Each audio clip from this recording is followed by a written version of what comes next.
बांग्लादेश चुनाव में भले ही बीएनपी की जीत हो गई हो और तारिक रहमान देश के अगले पीएम बनने वाले हैं, लेकिन इस बीच वहां हिंदू समुदाय से जुड़े 4 उम्मीदवारों की जीत भी काफी चर्चा में बनी हुई है। ताज़ा नतीजों के अनुसार बीएनपी ने कुल 211 सीटों पर जीत दर्ज की है, जबकि इस्लामिक दल को 68 सीटों पर जीत मिली।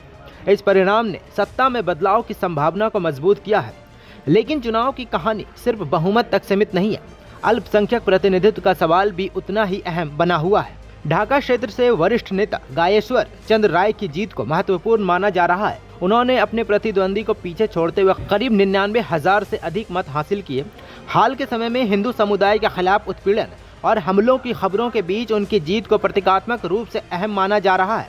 ये क्षेत्र कई इलाकों को समेटे हुए हैं और यहाँ मुकाबला कड़ा माना जा रहा था। मगुरा क्षेत्र से निताई राय चौधरी ने भी आरामदायक जीत हासिल की। उन्हें 1,47,000 से अधिक मत मिले। वो पार्टी के भीतर अल्पसंख्यक समुदाय का प्रभावशाली चेहरा माने जाते हैं और उनका संबंध गायेश्वर चंद्र राय से भी बताया जाता है। उनकी जीत से उन क्षेत्रों में दल की स्थिति मजबूत हुई है जहां अल्पसंख्यक आबादी उल्लेखनीय है। रंगामाती क्षेत्र से अधिवक्ता दीपेन दीवान ने तीसरी जीत दर्ज की। उन्होंने अपने निकटतम प्रतिद्वंदी को पीछे छोड़ते हुए संसद में जगह बनाई। बंदरबन क्षेत्र से साचिंग प्रो भी 1,41,000 से ज्यादा वोटों के साथ जीतकर संसद पहुंचे, जिससे कुल 4 अल्पसंख्यक प्रतिनिधि इस दल की ओर से चुने गए। इसके विपरीत जमाते इस्लामिया गठबंधन के एकमात्र हिंदू उम्मीदवार को हार का सामना करना पड़ा। खुलना क्षेत्र से चुनाव लड़ रहे उम्मीदवार को पर्याप्त मत मिलने के बावजूद जीत नहीं मिल सकी। इसका मतलब ये रहा कि इस गठबंधन का कोई भी अल्पसंख्यक उम्मीदवार संसद तक नहीं पहुँच पाया। चुनाव में कुल 79 अल्पसंख्यक उम्मीदवार मैदान में थे, जिनमें 10 महिलाएं भी शामिल थी। 60 पंजीकृत दलों में से 22 दलों ने ऐसे उम्मीदवार उतारे। इसके बावजूद संसद में उनका प्रतिनिधित्व सीमित ही रहा, जो राजनीतिक पर्यवेक्षकों के अनुसार अब भी एक चुनौती है। इस चुनाव में 3 नेता ऐसे भी हैं जो फांसी की सजा पाने के बाद अब संसद पहुंच गए हैं।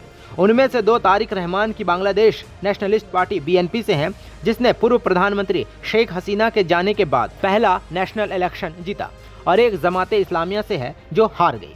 तीनों पर गंभीर आरोप थे, जिनमें सबसे बड़ा आरोप मौत की सजा भी शामिल था। इससे पहले कि हसीना के भारत में देश निकाले लेने के लिए जाने के बाद मोहम्मद यूनुस यूएस से लौटे, यूएस ने फिर उन पर से सारे आरोप हटा दिए। बीएनपी के 2 नेता लुत्फुज्जमान बाबर और अब्दुल सलाम पिंटो और जमाते इस्लामिया के एटीएम अजहरुल इस्लाम अब उस छोटे से देश की नई पार्लियामेंट में जा रहे हैं, जिनके पड़ोसी भारत के साथ रिश्ते तनावपूर्ण थे।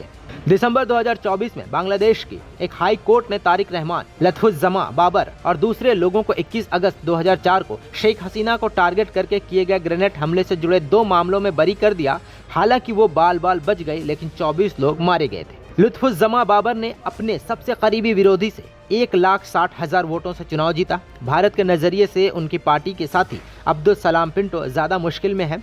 बाबर के ग्रेनेड हमले के मामले में बरी होने के 1 साल बाद अब्दुल सलाम पिंटो को भी राहत मिली, जब उनके खिलाफ आरोप हटा दिए गए। पिंटो पर पाकिस्तान के टेरर ग्रुप हरकत उल जिहाद अल इस्लामी हुजी को सपोर्ट करने का आरोप था, जो भारत में हमलों के पीछे था, जिसमें 2006 में उत्तर प्रदेश के वाराणसी में एक कोर्ट परिसर में, 2007 में अजमेर शरीफ दरगाह पर और 2011 में दिल्ली में हुए धमाके शामिल हैं। तीसरे लकी लीडर एटीएम अजहरुल इस्लाम लंबे समय से जमात के लीडर हैं। वो 1998 से पॉलिटिक्स में अपनी किस्मत आजमा रहे हैं। यहाँ तक कि 2012 तक वो ऑर्गेनाइजेशन के सेक्रेटरी जनरल भी रहे। कहा जाता है कि 1971 में लिबरेशन वॉर में 1200 से ज्यादा लोगों की मौत के लिए जिम्मेदार थे। वो 13 रेप केस में भी आरोपी हैं। इन सभी अपराधों के लिए उन्हें 2014 में मौत की सजा दी गई थी, लेकिन यूएस से लौटे नोबेल पुरस्कार विजेता ने उसे माफ कर दिया और सभी आरोपों से बरी कर दिया। जिन 3 नेताओं के नाम मौत की सजा थी, वे तारिक रहमान के शपथ समारोह के कुछ ही दिनों बाद लोकतंत्र के पवित्र हॉल बांग्लादेश की संसद में प्रवेश करेंगे। नई दिल्ली के रणनीतिक नजरिए से चुनाव के नतीजे मोहम्मद यूनुस के नेतृत्व वाली अंतरिम प्रशासन से एक साफ बदलाव दिखाते हैं। एक ऐसा दौर जिसे भारतीय अधिकारी निजी तौर पर बहुत ज्यादा रुकावट डालने वाला बताते हैं। अब ध्यान तारिक रहमान पर, जिनके बारे में भारतीय अधिकारी बताते हैं कि वो उनके बारे में सावधानी पूर्वक आशावादी हैं। बीएनपी सरकारों के साथ पिछले मतभेदों को मानते हुए नई दिल्ली का मानना है कि रहमान आर्थिक हकीकत, क्षेत्रीय स्थिरता के विचारों से प्रेरित होकर ज्यादा प्रैक्टिकल, डिप्लोमेटिक और राजनीतिक नजरिया अपना सकते हैं। आप इन तमाम मामलों पर क्या सोचते हैं, हमें कमेंट्स में जरूर बताएं। नमस्कार, मैं हूं मानक गुप्ता।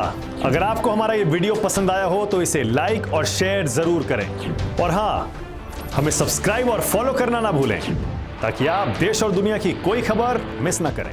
तो जुड़े रहिए हमारे साथ और देखते रहिए News 24।